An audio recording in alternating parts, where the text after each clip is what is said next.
Баршаңызға сәлем, құрметті оқырмандар. Бүгін сіздермен бірге екі ғана ингредиенттен тұратын өте дәмді, бастысы дәруменге толы салат дайындаймыз. Бірінші алманы қосамыз. Кез келген өздеріңізге ұнайтын дәмді алма алсаңыздар болады. Мен қабығымен бірге 4 бұрышты етіп тұрайын. Егер қабығы ұнамаса, алып тастайсыздар алманы.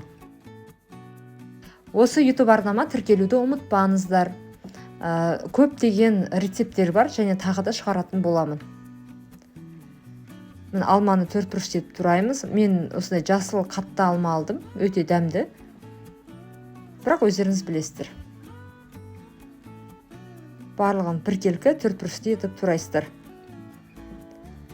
Осы YouTube арнамда да көптеген оп-оңай салаттардың рецепттері бар. Міндетті түрде асықпай қарап, жасап көріңіздер. Мен тек өзіме және отбасыма ұнайтын рецепттермен ғана бөлісемін. Алма дайын. Келесі бізде қызылша. Яғни қызылшаны тұзды суға жақсылап пісіріп аласыздар. Содан кейін 4 бұрышты етіп турайсыздар. Бұл салаттың жасалу жолы өте оңай, бір 3-5 минут қана уақыт алады. Ең бастысы қызылшаның пісуіне ғана уақыт кетеді. Алдын ала пісіріп қойсаңыздар болады. Содан кейін салатқа қоса бересіздер. Қызылшаны толығымен пісіріп алдық, 4 бұрышты етіп тураймыз. Мен өзім қызылшаны өте қатты жақсы көремін, себебі дәруменге толы, сонымен қатар өте дәмді. Міне қызылша да дайын. Болды, бізде екінші ингредиент те кетті, және ең соңында, егер өздеріңізге ұнайтын қаймақ болса, қаймақты саласыздар, немесе майонез қосасыздар. Мен майонез қостым.